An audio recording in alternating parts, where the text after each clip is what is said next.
Operation లేకుండా మోకాళ్లు మరియు నడుము నొప్పులకు అత్యాధునిక చికిత్స డాక్టర్ భావన హర్వాణి గారి ఆధ్వర్యంలో ఆర్ఎఫ్ఏ మరియు ప్లాస్మా పద్ధతిలో చిన్న ఇంజెక్షన్ తో పరిష్కారం. Hospitals road number 12 Banjara hills.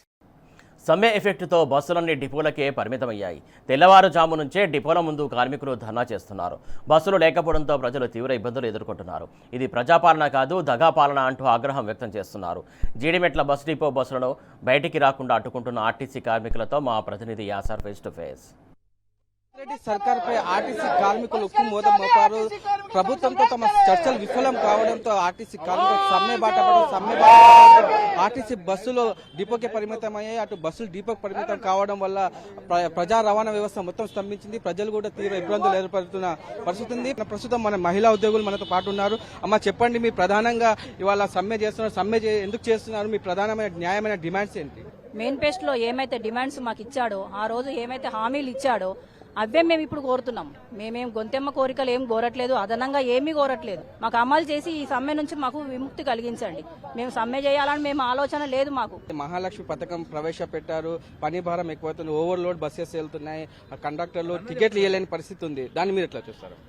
ఖచ్చితంగా ఇప్పుడు పని భారం అంటే మాకు ఇంతకుముందు 49,500 మంది ఉన్నాం మేము కార్మికులం. ఇప్పుడు 39,000 మందిమే ఉన్నాం. అంటే మాకు కార్మికులు తగ్గారు. 10,500 మంది కార్మికులు తగ్గారు.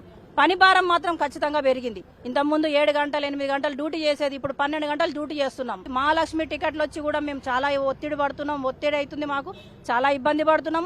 హార్ట్ అటాక్లు వచ్చి, బీపీలు వచ్చి, షుగర్లు వచ్చి, ఆర్టీసీ కార్మికుల్లో ఏ రోగం లేదు అనేది లేదు. ఏ హాస్పిటల్ పోయినా ఆర్టీసీ కార్మికులే కనబడతారు. అలాగే తార్నాక హాస్పిటల్ కూడా ప్రైవేటీకరణ చేశారు. దాన్ని అవుట్ సోర్సింగ్ వాళ్ళకి ఇచ్చేశారు. దాని కూడా మాకు ఇబ్బంది అవుతుంది. అక్కడ కూడా మాకు సమస్యలు చాలా ఇబ్బంది అవుతుంది. మా కార్మికులను కూడా సరిగా పట్టించుకోవట్లేదు. మీ ప్రధాన డిమాండ్ ఏంటి, మీ సమస్యలు ఏంటి? కొత్తగా అడిగింది ఏం లేదు సార్. ఆర్టీసీ వాళ్ళు మీరు అందరూ ఓట్లు వేయండమ్మా, మీకు పక్కా మేము మీకు ఏమేమి కోరికలు ఉన్నాయో అన్ని తీరుస్తాం అన్నట్టుగా నా హామీ ఇస్తేనే ఆయనని మేము ఎంచుకున్నాం సార్. ఆయన గద్ద మీద కూర్చోబెట్టినామంటే ఇప్పుడు ఈ రోజులో మమ్మల్ని మర్చిపోవడం పద్ధతి కాదు కదా సార్. కలెక్టర్ల మీద చిన్న చిన్న కేసుల మీద ఉద్యోగాలే పోతున్నాయి. మరి ఎవరిని అడగాలి? మేము యూనియన్లు ఉంటే గట్టిగా ఎవరిని అధికారులను అడగగలుగుతాం. కాబట్టి మాకు ఖచ్చితంగా యూనియన్లు కావాలి. మాకు పిఆర్సీ ఇవ్వాలి, ప్రభుత్వంలో విలీనం చేయాలి. ఈ 3 డిమాండ్లే సార్. మేము ఎక్కువ ఏమి అడుగుతలేము. కాంగ్రెస్ ప్రభుత్వం అధికారం వస్తే గవర్నమెంట్ లో విలీనం చేస్తున్నారు, మాట తప్పారు. దాన్ని ఎట్లా చూస్తారు? సీఎం రేవంత్ రెడ్డి గారు, మరి పొన్నం ప్రభాకర్ గారు మాకిచ్చిన హామీలను నిలబెట్టుకోవడంలో వాళ్ళు విఫలమయ్యారని చెప్పి నేను తెలియజేస్తున్నాను. అదేవిధంగా మహిళా టికెట్ల మీద మాకు నెల నెల ఇవ్వాల్సిన డబ్బులు ఇవ్వట్లేదు. అంటే ఒక సంస్థను నిలబెట్టుకోవాల, సంస్థలు ఉన్న కార్మికుల్ని కడుపున పెట్టుకొని చూసుకోవాలి. నోటి మాటలే చెప్తున్నారు తప్ప గాని మరి కార్యాచరణ లేదు. వాళ్ళు ఈవీఎం బస్సులను తీసుకొచ్చి ఉన్న కార్మికుల్ని బయటకు పంపుతారు. ఉన్న డిపోలను కాల్ చేసి ప్రైవేటు బస్సులను అంటే ఈవీఎం ఎలక్ట్రిక్ బస్సులను పెడతా ఉన్నారు. అంటే డిపోలు కాల్ అవుతున్నాయి, డిపోలు ఉన్న కార్మికులు కాల్ అవుతా ఉన్నారు. ఇది సాప కింద నీళ్ళు లెక్క ప్రైవేటీకరణ వైపు వెళ్తా ఉంది. నువ్వు గెలిస్తే మిమ్మల్ని నేను కడుపున పెట్టుకుంటా, గుండెలు పెట్టి చూసుకుంటా, మిమ్మల్ని విలీనం చేస్తే అని మాయమాటలు చెప్పిన ఈ ప్రభుత్వము అది కార్యాచరణ జరగట్లేదు. ఆ కాడికి వచ్చేసరికి ఈ యొక్క సమయాన్ని దాటవేస్తా ఉన్నారు. ఇప్పుడు 4 కమిటీ వేసిర్రు. ఆ కమిటీ కాలయాపనకే తప్ప గాని మా సమస్యలు తీర్చడానికి కాదు. దాని మీద మాకు నమ్మకం లేదు. మేము సమ్మెను కొనసాగిస్తున్నాము. నిన్న విజయవంతంగా జరిగింది. కార్మికులందరూ స్వచ్ఛందంగా సమ్మెలో పాల్గొన్నారు. ఈ రోజు కూడా స్వచ్ఛందంగా సమ్మెలో పాల్గొంటున్నారు. దీని మీద రాజకీయ పార్టీల ఒత్తిడి ఏమీ లేదు. మేమైతే వాళ్ళ మద్దతు కోరుతున్నాము. వాళ్ళు ఇప్పటి వరకు మాకు మద్దతు ఇచ్చినా ఇవ్వకుండా మేము మద్దతు కోరుతున్నాము. స్వచ్ఛందంగానే ఈ యొక్క సమ్మెను కొనసాగిస్తున్నాం. ఇక మీదట కూడా కొనసాగిస్తాం మా సమస్యలు తీరేంత వరకు. ఉద్యోగులు కూడా ఎక్కువ శాతం రిటైర్మెంట్ అవుతున్న వాళ్ళకి బెనిఫిట్స్ అందడం లేదు. ఆర్టీసీ ఉద్యోగులు అయితే విపరీతంగా ఇబ్బందులు పడుతున్న పరిస్థితి ఉంది. దాని మీద ఎట్లా? మా యొక్క రిటైర్మెంట్ అయిన ఉద్యోగులు వాళ్ళ కాళ్ళ చెప్పులు అరుగుతున్నాయి. వాళ్ళు సర్వీసు 30, 35, 40 సంవత్సరాల సర్వీస్ చేసి వాళ్ళు ఇప్పుడు ఎంత మానసికంగా బాధపడుతున్నారు అంటే రిటైర్డ్ అయ్యేటప్పటికీ వాళ్ళకి ఏమాత్రం నగదు రూపకంగా కూడా ఇవ్వకుండా ఒక చెక్ అని ఇచ్చి ఎంతో కొంత సరిపెట్టుకొని రిటైర్ చేస్తా ఉన్నారు. వాళ్ళు ఆరోగ్యపరంగా చాలా బాధపడుతా ఉన్నారు. హాస్పిటల్లో కూడా వాళ్ళు 20,000 కడితేనే వాళ్ళకి హాస్పిటల్లో ట్రీట్మెంట్. రిటైర్డ్ అయిన కార్మికుని కూడా నుంచి కూడా రిటర్న్ డబ్బులు వసూలు నువ్వు ఇయ్యవు, ఉల్టా జేబులోకి వెళ్ళి తెచ్చి కట్టాలి, అప్పు సప్పు చేసి కట్టాలి. ఈ యొక్క విధానము కరెక్ట్ లేదు. ఎక్కడ బస్సులు అక్కడ నిలిచిపోయాయి.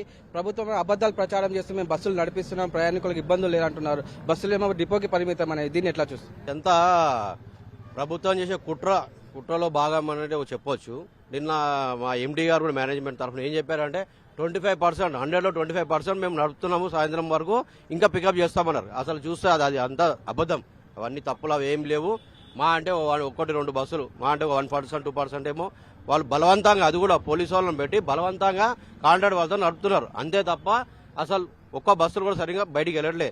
మీ పెట్టిన 6 హామీలలో ఒక హామీ అసలు నీకు నడుపుతుంది ప్రభుత్వాన్ని నేనని చెప్తున్నారు. ఎందుకంటే ఒక మహిళ ఆర్టీసీలో ఓ మహాలక్ష్మి టికెట్స్ పెట్టేసి ఇవాళ మొత్తం నువ్వు నీ ఏమంటారు నీ పదవి కాపాడుకోగలుగుతున్నావు. ప్రభుత్వాన్ని మేమే నడిపిస్తున్నాం మేము అనుకుంటాం. ఎందుకంటే ప్రభుత్వాన్ని మహాలక్ష్మి ద్వారానే మేము ఓకే చేసినాం. మేనిఫెస్టోలో మీరు పెట్టారు, మరి అప్పుడు ఎందుకు పెట్టకుండా అయిపోయింది కదా. మీకు చేత కాలేదు, మీ వల్ల కాదు అన్నప్పుడు పెట్టకుండా వేరే వాళ్ళు వస్తారు కదా.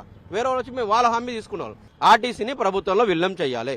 అది ఆల్రెడీ ఏముంది, ఆల్రెడీ 90% అయిపోయింది గెజెట్. లాస్ట్ గవర్నమెంట్లో ఏమైందంటే గవర్నర్ గారు ఆల్రెడీ గెజెట్ చేసి వెళ్ళిపోయారు.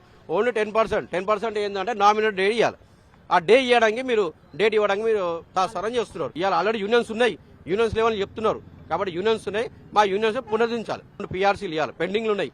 1 ఏరియర్స్ ఉంది, 2 PRCలు ఉన్నాయి. ఈ 3 డిమాండ్లు మెయిన్ లాస్ట్ వచ్చేది ఎలక్ట్రికల్ బస్సులు అనేది ప్రభుత్వం కొని ఆర్టీసీకి ఇవ్వాలి. ఇస్తే ఏంటంటే దీంట్లో మీరు మన తెలంగాణ తెచ్చుకోవడం ఏమన్నాం, నీళ్లు నియామకాలు అని అన్నారు కదా. నియామకాలు ఎక్కడ ఉన్నాయి? నువ్వు ప్రైవేట్ వాళ్ళు వచ్చినప్పుడు నియామకాలు ఎక్కడ ఉన్నాయి? నియామకాలు ఇవ్వాలంటే నువ్వు ఎలక్ట్రికల్ బస్సులు గవర్నమెంట్ కొని ఆర్టీసీకి ఇస్తారు కదా, 4-5 వేలు నీకు వస్తాయి. అప్పుడు నియామకాలు ఇవ్వడానికి వస్తుంది. తెలంగాణ ఇంతమంది ఏమంటారు నిరుద్యోగులు ఉన్నారు, చదువుకొని ఎంతమంది ఉన్నారు, వాళ్ళు చాలా వెయిటింగ్ చేస్తున్నారు. వాళ్ళకి ఇవ్వకుండా నువ్వు ఎవరో రాజస్థాన్, ఛత్తీస్గఢ్ ఉన్నారు, వాళ్ళకి ఎలా ఇస్తాను? వాళ్ళ నీకు ఇక్కడ తెలంగాణ తెప్పించిన వాళ్ళు వచ్చి పోరాడిరా నీకు గద్దమే కూర్చోండి వాళ్ళ మేమా? కాబట్టి మాకు ఖచ్చితంగా నిరుద్యోగం పోవాలంటే, అందరికీ ఉద్యోగాలు రావాలంటే ఖచ్చితంగా ఇవి బస్సులు మీరు ప్రభుత్వం ఆర్టీసీకి కొని ఇవ్వాలి అని చెప్పి మా ప్రధాన డిమాండ్. ప్రభుత్వం ఇప్పటికైనా స్పందించి తమ న్యాయమైన 32 డిమాండ్లు పరిష్కరించాలని ప్రధానంగా డిమాండ్ చేస్తున్న పరిస్థితి ఉంది. వీడియో జర్నలిస్ట్ వంశీతో Yasar, T News, Jeedimetla నుంచి.